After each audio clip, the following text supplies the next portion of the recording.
तो जय हिंद साथियों, आज हम लोग पढ़ने वाले हैं क्लास 10th। ठीक है दोस्तों, तो क्लास 10th आपदा प्रबंधन का लेसन 2 बाढ़ और सूखा या बाढ़ और सुखाड़, इसका देखने वाले हम लोग ऑब्जेक्टिव। ठीक है दोस्तों, तो ध्यान से देखिएगा। ठीक है दोस्तों, तो चलिए आगे बढ़ते हैं। तो सबसे पहला जो क्वेश्चन दिया गया दोस्तों, वो दिया गया आपको, सूखे से बचाव का एक मुख्य तरीका क्या है। सूखे से बचाव का एक मुख्य तरीका क्या है। तो देखिए दोस्तों, सूखे से बचाव का एक मुख्य तरीका क्या है, तो वो दोस्तों वर्षा जल का संग्रह करना। वर्षा जल को संग्रह करने से सूखा से बच सकते हैं, मुख्य तरीका है। ऐसे नदियों को आपस में जोड़ देने से भी सूखा खत्म हो सकता है। बाढ़ की स्थिति उत्पन्न ये तो नहीं हो सकता दोस्तों, यानी कि ऑप्शन ए और बी हो सकता है, लेकिन जो मुख्य कारण है वो क्या है दोस्तों, तो है वर्षा जल का संग्रह करना। चलिए दोस्तों आगे बढ़ते हैं। दोनों का क्वेश्चन दिया है दोस्तों आपको कि बिहार का कौन सा क्षेत्र बाढ़ ग्रस्त क्षेत्र है। तो वो दोस्तों आपका उत्तरी बिहार है, जो दोस्तों वो क्या है, बाढ़ ग्रस्त क्षेत्र है, जहाँ से ये नेपाल से आने वाली सभी नदियाँ बहुत ही भयावह बाढ़ लाती। चलिए दोस्तों आगे बढ़ते हैं। तीसरा क्वेश्चन है कि निम्नलिखित में से किस नदी को बिहार का शोक नदी कहा जाता है। तो वो दोस्तों कोसी नदी को बिहार का शोक नदी कहा जाता है। तो चलिए दोस्तों आगे बढ़ते हैं। चौथा क्वेश्चन है, सूखे के लिए जिम्मेदार कारक कौन है। तो सूखे के लिए जो जिम्मेदार कारक है दोस्तों, वो है वर्षा की कमी। वर्षा की कमी। आगे बढ़ते हैं दोस्तों। 5 दिया है कि कुशहा तटबंध किस नदी पर बना है। तो वो दोस्तों कोसी नदी बना है। आपको पता होगा कि 2008 में, कब दोस्तों, 2008 में 2 अगस्त, कब दोस्तों, 2 अगस्त 2008 में 2 अगस्त को कुशहा तटबंध के टूटने से ही बिहार के उत्तर में पूरा भयावह बाढ़ आया था कोसी नदी के कारण। तो कुशहा जो तटबंध है दोस्तों, वह कोसी नदी बना है। चलिए दोस्तों आगे बढ़ते हैं। छठा क्वेश्चन दिया, भाखड़ा नांगल बांध किस नदी पर है। तो वो दोस्तों सतलज नदी पर है। भाखड़ा नांगल बांध सतलज नदी पर, जिसकी ऊंचाई दोस्तों 225 मीटर है। भाखड़ा नांगल बांध की ऊंचाई कितनी दोस्तों, 225 मीटर है, जिस पर गोविंद सागर कृत्रिम जलाशय भी बना हुआ है। किस पे दोस्तों, तो सतलज नदी पर। चलिए दोस्तों आगे बढ़ते हैं।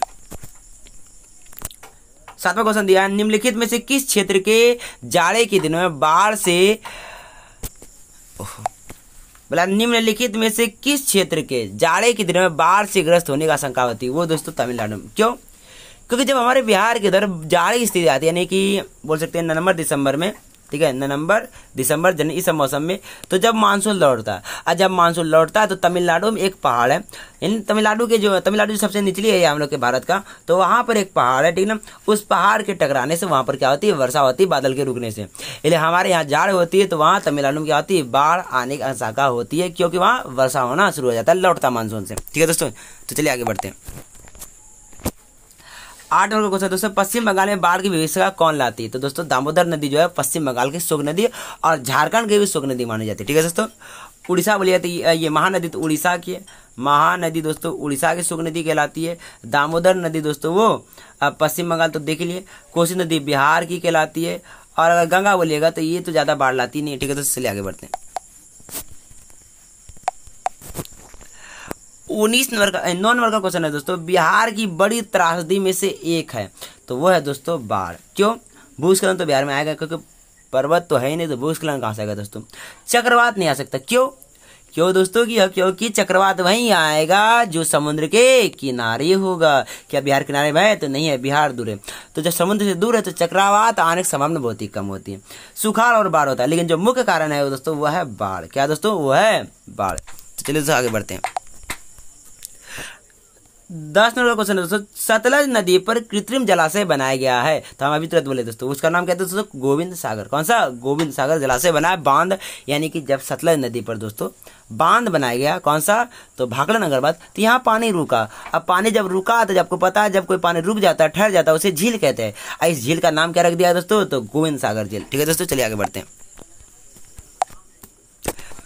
11 नंबर का क्वेश्चन है दोस्तों कि सुखाड़ यानी सूखा किस प्रकार की आपदा है। तो सूखा दोस्तों ये एक प्राकृतिक आपदा है। क्या दोस्तों, प्राकृतिक आपदा है। तो चलिए दोस्तों आगे बढ़ते हैं। अगला क्वेश्चन कह रहा है, कृषि सुखाड़ होता है। तो कृषि सुखाड़ वो जल के अभाव के कारण होता है। जल के अभाव कारण कृषि क्या होती है, सुखाड़ की स्थिति हो जाती है। चलिए दोस्तों आगे बढ़ते हैं। 13 नंबर का क्वेश्चन दोस्तों कि कृषि सूखा से बचने का सर्वोत्तम उपाय क्या है। तो कृषि सूखा से बचने का सर्वोत्तम उपाय नदियों के मार्ग को बदलकर उसे सूखाग्रस्त क्षेत्र में लेकर के जाना चाहिए। इससे कृषि सूखा से बच सकते हैं। चलिए दोस्तों आगे बढ़ते हैं। 14 नंबर का क्वेश्चन है सूखे की स्थिति किस प्रकार आती है। बहुत इंपॉर्टेंट क्वेश्चन है दोस्तों। सूखे की स्थिति दोस्तों वो धीरे धीरे आती है। सूखे की स्थिति धीरे धीरे आती है, अचानक नहीं आती। चलिए दोस्तों आगे बढ़ते हैं।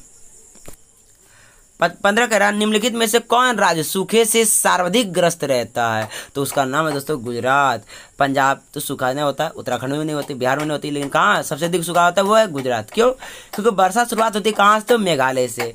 शुरुआत कहाँ से होती है, तो ये तमिलनाडु से, केरल से, लेकिन गुजरात जाते जाते क्या हो जाती है, उसकी वर्षा थोड़ी क्या हो जाती है, कम हो जाती है, पानी की मात्रा क्या होती है, घट जाती है बादलों से। चलिए दोस्तों आगे बढ़ते हैं। अगला क्वेश्चन है तो चलिए दोस्तों अगला क्वेश्चन है। तो अगला क्वेश्चन दोस्तों बिहार में कितनी जमीन पर बहुउद्देशीय सामुदायिक भवन निर्माण की योजना है। तो दोस्तों 4000 वर्ग फीट, यानी 4000 वर्ग फीट जमीन पर बहुउद्देशीय, जिससे विभिन्न उद्देश्यों की पूर्ति हो जाए, सामुदायिक भवन निर्माण की योजना है। चलिए दोस्तों आगे बढ़ते हैं।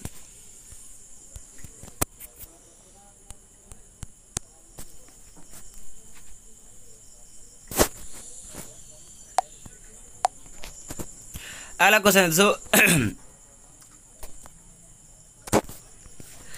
क्वेश्चन दोस्तों बिहार के कितने जिलों में आपात कार्यवाही केंद्र स्थापित करने की योजना है।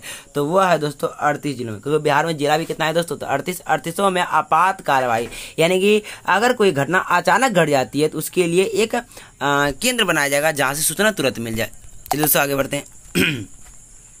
अगला क्वेश्चन दिया है दोस्तों आपका कि नदी के जलग्रहण क्षेत्र में वृक्षों के रहने से क्या लाभ होता है। तो वह बादल को आकर्षित करता है, यानी खींचता, और वर्षा लाने में मदद करता है। ठीक है दोस्तों चलिए आगे बढ़ते हैं। 19 कह रहा है कि आपदा प्रबंधन का प्रमुख घटक कौन है। तो आपदा प्रबंधन का जो प्रमुख घटक है वो स्थानीय प्रशासन भी है, स्वयंसेवी संगठन भी है, गांव मोहल्ले के लोग हैं, यानी कि ये सभी दोस्तों। चलिए दोस्तों आगे बढ़ते हैं। 20 कह रहा है दोस्तों कि आपदा के समय कौन सी समस्या संचार में बाधक होती है। तो वह है दोस्तों आपका मोबाइल टावरों तथा ट्रांसमिशन टावरों का टूट जाना। इससे टूट जाने से क्या दोस्तों, तो जो नेटवर्क होती है वो खत्म हो जाती है, यानी कि हम अपने से बगल के क्षेत्र के लोगों से बात भी नहीं कर सकते हैं। ठीक है दोस्तों, तो ये था आपका लेसन 2 ऑब्जेक्टिव प्रश्न। दोस्तों आपको अच्छा लगा हो तो वीडियो को शेयर कीजिएगा और अपने साथी को भी पहुंचाने का प्रयास कीजिएगा। ठीक है दोस्तों, तो वीडियो पूरा देखने के लिए धन्यवाद।